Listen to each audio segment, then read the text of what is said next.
दोस्तों, हमारे मन में गंदे विचार क्यों आते हैं? हमारे नहीं चाहने पर भी हमारे मन में गंदे विचार आते रहते हैं। लेकिन क्यों? मन ही हमारा सबसे बड़ा दोस्त है और मन ही हमारा सबसे बड़ा शत्रु है। जब हम अपने मन के हिसाब से चलते हैं तो मन हमें भटका देता है, और जब हम अपने मन को संतुलित कर लेते हैं तो जीवन में हम सब कुछ पा लेते हैं। हम हमारे मन में आने वाले गंदे विचारों को रोकने की बहुत कोशिश करते हैं, पर जितना हम रोकते हैं उतने ही ये गंदे विचार हमारे अंदर प्रवेश करते हुए चले जाते हैं। आप जिस चीज़ से जितना दूर भागोगे उतना ही वो चीज़ आपके पास आएगी। इसीलिए उस चीज़ से भागो मत, उस पर अपना संतुलन कायम करो।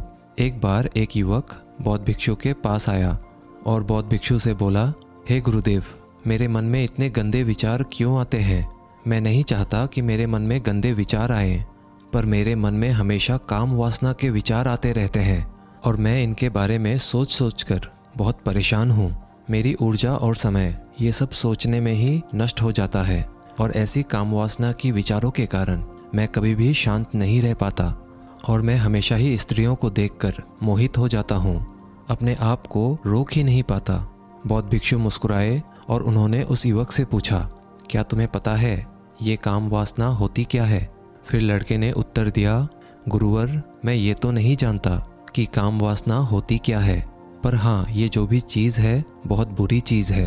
फिर बौद्ध भिक्षु ने उस युवक से कहा कि सबसे पहले तो तुम्हें ये समझना है कि काम वासना होती क्या है, कि प्राकृतिक रूप से जो भी चीज़ें हमारे अंदर हैं वो बुरी नहीं है।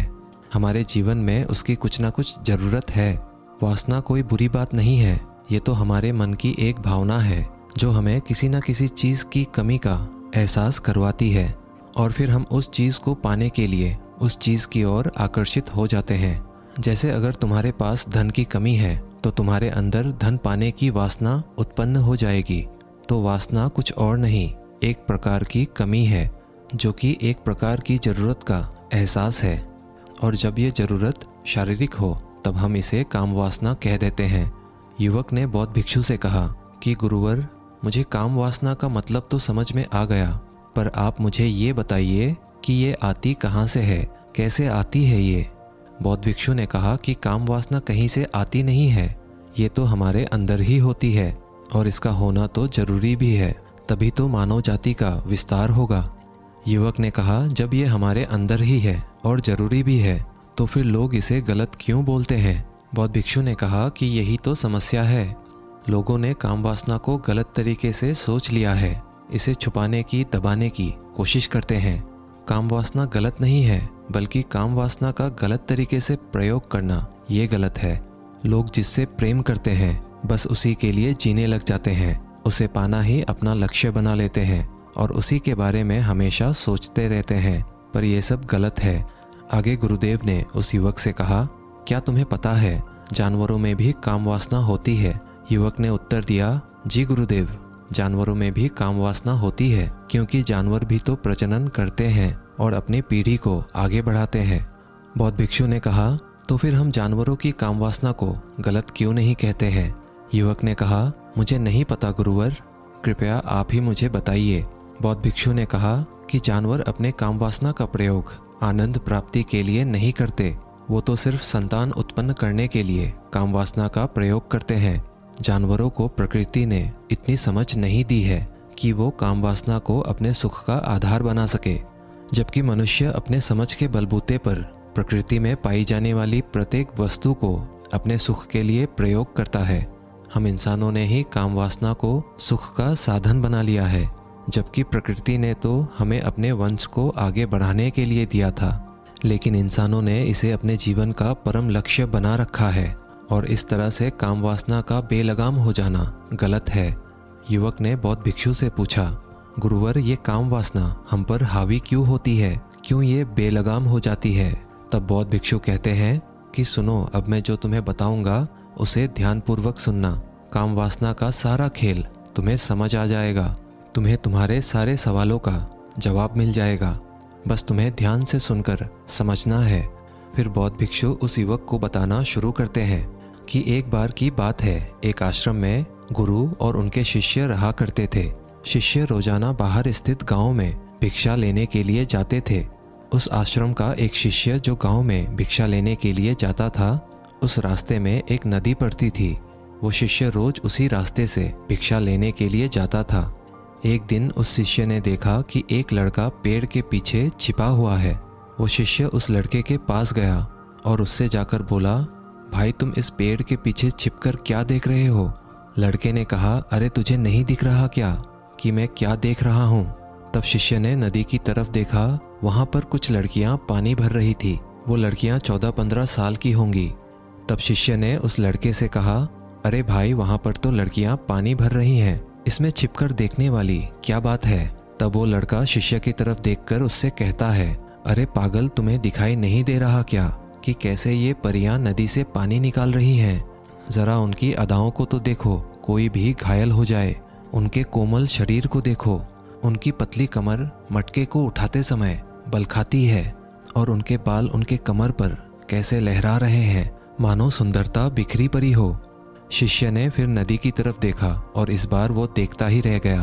अभी तक तो उसे कुछ भी नजर नहीं आ रहा था और बिल्कुल निर्भय था।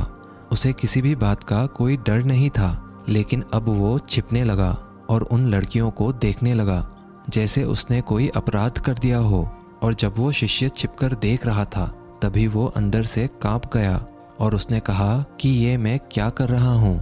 मैं जो कर रहा हूँ वो सही नहीं है, मुझे यहाँ से चले जाना चाहिए। और फिर वो जल्दी वहाँ से चला गया। वो आश्रम पहुँच जाता है। आश्रम पहुँचकर वो अपने कार्यों में लग जाता है।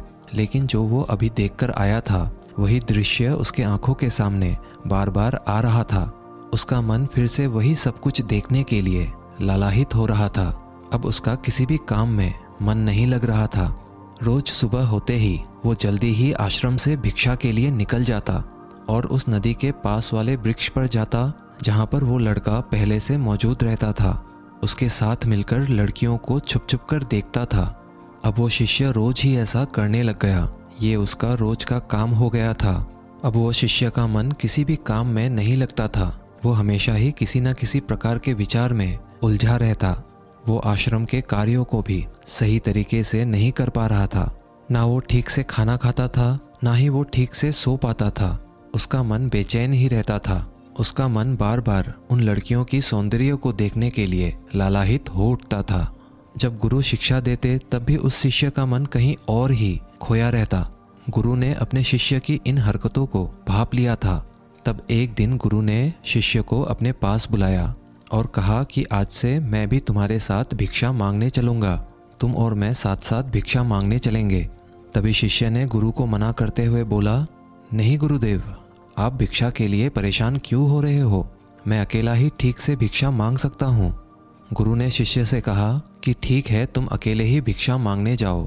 शिष्य तुरंत वहाँ से भिक्षा मांगने के लिए निकल गया। शिष्य के जाने के बाद गुरु भी आश्रम से निकल गए और उसका पीछा करने लगे कि वो कहाँ जाता है और किससे मिलता है। ये सब देखने के लिए उसके पीछे पीछे चलने लगे। थोड़ी दूर जाने के बाद गुरु ने देखा कि उनका शिष्य एक लड़के के साथ एक पेड़ के पीछे अपराधी की तरह छिपा हुआ है और छिपकर कुछ देख रहा था। गुरु भी अपने शिष्य के पीछे जाकर खड़े हो गए कि आखिर उनका शिष्य ऐसा क्या देख रहा है जिसे देखने के लिए वो पेड़ के पीछे अपराधियों की तरह छिपा हुआ है। गुरु ने देखा कि उनका शिष्य पेड़ के पीछे छिपकर लड़कियों को देख रहा था जो कि नदी से पानी भर रही थी। तभी गुरु ने शिष्य से कहा, शिष्य, क्या तुम इन लड़कियों से भिक्षा लोगे? अपने गुरु की ये बात सुनकर वो शिष्य एकदम घबरा गया और उसके पसीने छूटने लगे।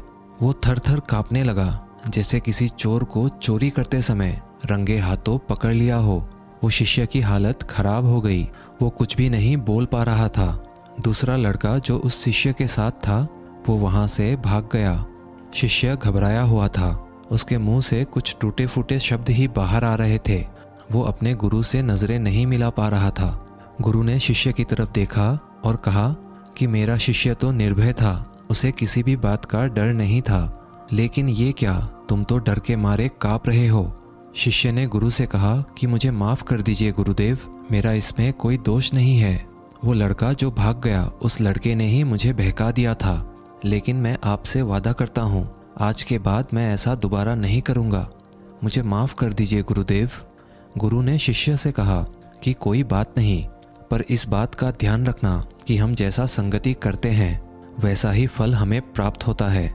हम जैसी संगत में रहते हैं वैसे ही विचार हमारे अंदर प्रवेश करते हैं। इसीलिए अच्छी संगति करो जिससे तुम्हारे अंदर अच्छे विचारों का प्रवेश हो। फिर गुरु और शिष्य आश्रम लौट आए और शिष्य फिर से आश्रम के कार्यों पर ध्यान देने लगा।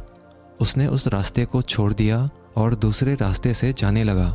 वो अपने काम को ध्यान से करता, लेकिन धीरे धीरे उसके अंदर क्रोध उत्पन्न होने लगा और फिर वो दूसरे शिष्यों पर क्रोध करने लगा। वह बेचैन रहने लग गया। अब वो सही समय पर भोजन भी नहीं करता था। एक रात गुरु उसके पास आए और उससे बोले कि अब तक तुमने कितनी बार अपना वादा तोड़ दिया। ये सुनकर शिष्य अपने गुरु के चरणों में गिर पड़ा और रोने लगा। रोते रोते ही उसने गुरु से कहा, हे गुरुदेव, मैं कई बार अपना वादा तोड़ चुका हूँ। फिर वादा कर लेता हूँ, लेकिन हर बार मैं अपना वादा तोड़ देता हूँ। मेरा मन मेरे नियंत्रण में है ही नहीं। मैं बहुत कोशिश करता हूँ कि मैं अपने मन से सारे बुरे विचारों को निकाल दूँ, लेकिन गुरुदेव, मैं चाहकर भी ऐसा नहीं कर पा रहा हूँ। फिर गुरु ने शिष्य से कहा कि चलो मेरे साथ।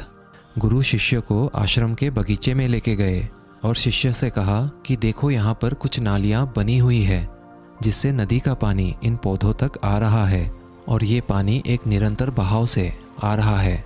क्या तुम इस पानी के बहाव को रोक सकते हो? शिष्य ने कहा, हाँ गुरुदेव, मैं इस बहाव को रोक सकता हूँ।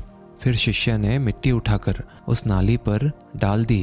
वो पानी थोड़ी देर के लिए रुक गया, लेकिन थोड़ी देर बाद वो पानी फिर से बहने लगा। गुरु ने शिष्य से कहा, अरे ये क्या, ये पानी तो रुका नहीं। फिर शिष्य ने कुछ कंकर पत्थर उठाकर उस नाली पर डाल दिए। फिर थोड़ी देर के लिए पानी रुक गया, लेकिन थोड़ी देर बाद ही उस कंकर पत्थर के ऊपर से पानी बहने लगा। फिर गुरु ने कहा, शिष्य, ये क्या है? पानी तो फिर से आ गया। तुम तो बोल रहे थे कि तुम इस बहाव को रोक दोगे। क्या हम किसी काम को रोकना चाहे तो हम उसे रोक नहीं सकते? तब शिष्य ने कहा, कोई बात नहीं गुरुदेव, मैं इस पानी को तो रोक कर दिखाऊंगा। फिर वो शिष्य एक बड़ा सा पत्थर लेकर आया और उस नाली पर डाल दिया और पानी रुक गया। फिर शिष्य ने गुरु से कहा कि देखा गुरुदेव, मैंने कहा था ना कि मैं पानी को रोक दूंगा। मैंने पानी को रोक दिखाया। आपकी बात मैंने पूरी कर दी। गुरु मुस्कुराए और बोले, अच्छा, ज़रा ध्यान से देखो, पानी रुक गया क्या?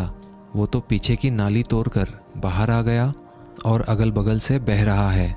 और ध्यान से देखो तो इस पत्थर के आगे भी आ गया और ये पानी अपना रास्ता बदलकर फिर से आगे की तरफ बह जाएगा। और फिर थोड़ी देर बाद वैसा ही हुआ। फिर गुरु ने शिष्य को समझाया कि तुम्हारे साथ भी तो ऐसा ही चल रहा है। तुम बार बार प्रयास कर रहे हो, बड़े से बड़ा प्रयास कर रहे हो, पर हर बार तुम्हारा प्रयास असफल हो रहा है। इस तरह से अगर तुम प्रयास करोगे तो हमेशा असफल ही रहोगे। तुम कितना भी बड़ा पत्थर रख लो, लेकिन पानी तो अपना रास्ता बना ही लेगी। ये सब देखकर शिष्य निराश हो गया। फिर शिष्य ने गुरु से कहा कि हे गुरुदेव, क्या कोई तरीका नहीं है जिससे मैं इन गंदे विचारों से बाहर निकल सकूं और ये मेरे मन में आए ही नहीं। गुरु शिष्य को एक नदी के पास ले गए जहाँ से उस नाली में पानी आ रहा था। गुरु ने शिष्य से कहा, वो पानी इसी नदी से आ रहा है। अगर हम यहीं से उस रास्ते को बंद कर दे जहाँ से ये पानी उस नाली पर जा रहा है, तब क्या हम पानी को रोक नहीं सकेंगे? शिष्य ने गुरु से कहा, हाँ गुरुदेव, ऐसा अवश्य ही हो सकता है। मैं इस पानी को यहीं से बंद कर देता हूँ, तब आगे की नाली पर पानी जाएगा ही नहीं। फिर शिष्य ने नदी से जाने वाले रास्ते को बहुत मेहनत करके पत्थर मिट्टी डालकर बंद कर दिया और गुरु से कहा, गुरुदेव, मैंने पानी को बंद कर दिया है, अब ये पानी बगीचे में जाएगा ही नहीं। तब गुरु ने कहा कि शिष्य, अगर पानी बगीचे में नहीं जाएगा तो पेड़ पौधों को पानी कहाँ से मिलेगा? उन पेड़ पौधों को तो पानी की आवश्यकता है और उन पेड़ पौधों में कुछ पेड़ पौधे तो ऐसे हैं जिनको रोज पानी की आवश्यकता है। वो तो मुरझाकर मर ही जाएंगे, उनका क्या होगा? पानी तो हमें खोलना ही होगा। शिष्य ने गुरु की बात सुनकर वापस नदी से जाने वाली पानी का रास्ता खोल दिया। तब गुरु ने शिष्य से पूछा, शिष्य, अगर हम इस नदी के पूरे पानी को बगीचे के तरफ मोड़ दें तो क्या होगा? तब शिष्य ने जवाब दिया कि गुरुदेव, वहाँ पर जितने भी पेड़ पौधे हैं वो सारे बहकर नष्ट हो जाएंगे, वहाँ पर कुछ नहीं बचेगा। फिर गुरु मुस्कुराए और बोले, तुम इस बात को समझो कि हमें किसी भी चीज़ को रोकना नहीं है, बस हमें हमेशा संतुलन बनाए रखना है। कम पानी से भी पौधे नष्ट होते हैं और ज़्यादा पानी से भी पौधे नष्ट होते हैं। हमारा जीवन संतुलन से ही चलता है। इस सृष्टि में जो भी जीव जंतु हैं, जो भी वस्तु हैं, सब संतुलन हेतु ईश्वर ने बनाया है। ज़्यादा खाना ठीक नहीं है, ज़्यादा पीना ठीक नहीं है, ज़्यादा सोना ठीक नहीं है। हर चीज़ हमें जीवन में संतुलित होकर ही करनी पड़ती है, अन्यथा हमारा जीवन खराब हो जाता है। फिर गुरु ने आगे शिष्य से कहा कि अगर मैं तुम्हें कहूँ कि तुम आम के बारे में मत सोचो, तो तुम्हारे मन में सबसे पहले किसका चित्र आएगा? फिर शिष्य ने कहा, गुरुदेव, मेरे मन में तो सबसे पहले आम का ही चित्र आएगा। गुरु ने कहा, जब हम अपने गंदे विचारों को ज़बरदस्ती रोकने की कोशिश करते हैं तो वो और मजबूती के साथ हमारे अंदर प्रवेश करते हैं और हमारे अंदर उठते रहते हैं। इसीलिए हमें काम वासना की भावना को कभी भी दबाने की कोशिश नहीं करनी चाहिए। फिर गुरु ने शिष्य को समझाते हुए कहा कि हमारे गंदे विचार बुरे लोगों की संगति करने से भी आते हैं। कई बार क्या होता है कि कामुकता हमारे अंदर होती नहीं है, लेकिन कुछ अश्लील लोगों के साथ रहने के वजह से ये हमारे अंदर हावी हो जाती है। फिर शिष्य ने कहा, गुरुदेव, आप सही कह रहे हैं, मैं अपने मार्ग से भटक गया था। फिर वो शिष्य उस रात बहुत ही चैन की नींद सोया। सुबह अपने कार्यों को बहुत ही मन से किया और फिर भिक्षा लेने के लिए उसी रास्ते से गया जहाँ वो लड़का आज भी उस पेड़ के पीछे छिपकर उन लड़कियों को देख रहा था। वो शिष्य उस नदी पर गया जहाँ पर वो लड़कियाँ पानी भर रही थीं। उसने उन लड़कियों से पानी मांगा। उन लड़कियों में से एक लड़की ने उसे पानी पिलाया और उस सन्यासी शिष्य के चरण छुए। शिष्य ने उसे आशीर्वाद दिया कि तुम्हारा मंगल हो। अब शिष्य का मन सकारात्मक ऊर्जा से भर गया था। उसके चेहरे पर मुस्कान आ गई थी, जैसे कि उसे कुछ खोया हुआ वापस मिल गया हो। वो वापस अपने रास्ते से जाने लगा। तभी पीछे से वो लड़का आ गया जो पेड़ के पीछे छिपा हुआ था। वो उस शिष्य के पास आया और बोला कि क्या बात है, आज तो तुमने नज़दीक से दर्शन कर लिए, तुम तो मुझसे भी आगे निकले। तब शिष्य ने कहा कि हम हमेशा दूसरों के दर्शन करने में ही व्यस्त रहते हैं, अपने दर्शन कर ही नहीं पाते। तुम कब तक इस पेड़ के पीछे छिपते रहोगे? किसी को पसंद कर लो और उससे बोल दो, और अगर वो भी तुम्हें पसंद करती है तो उससे शादी कर लो, लेकिन उससे पहले कुछ बन जाओ, अपने आप को पहचान लो, ऐसे अपना समय बर्बाद मत करो। फिर वो लड़का रोज उस शिष्य से मिलने लगा और उस लड़के ने पेड़ के पीछे छिपकर लड़कियों को देखना छोड़ दिया। और फिर वो लड़का अपने जीवन में कुछ बनने के लिए संघर्ष करने लगा। तो तुमने देखा संगति का असर क्या होता है। अपनी संगति बदलो, अपने विचार बदलो। बौद्ध भिक्षु ने युवक से पूछा, क्या तुम्हें अपने सारे सवालों का जवाब मिल गया? तब युवक ने कहा, जी हाँ गुरुदेव। फिर बौद्ध भिक्षु ने कहा, जब तुम्हारे मन में गंदे विचार आए तो अपने आप को दोषी मत मानो। ये शरीर है और ये शरीर की एक मांग है। इस मांग को संतुलित होकर पूरा करो। जीवन में संतुलन एक ऐसी शक्ति है, एक ऐसी ऊर्जा है जिसका तुम्हें इस्तेमाल करना है। तुम एक जीवित ऊर्जा हो जो कुछ भी अनुभव करने के लिए स्वतंत्र है, जो निर्माण करने के लिए स्वतंत्र है। दोस्तों, आशा करते हैं आपने इस कहानी से ज़रूर कुछ मूल्यवान सीखा होगा। अगर ये कहानी आपको अच्छी लगी तो वीडियो को एक लाइक और चैनल को सब्सक्राइब कर ही लीजिएगा। मिलते हैं अगले वीडियो में, तब तक के लिए धन्यवाद।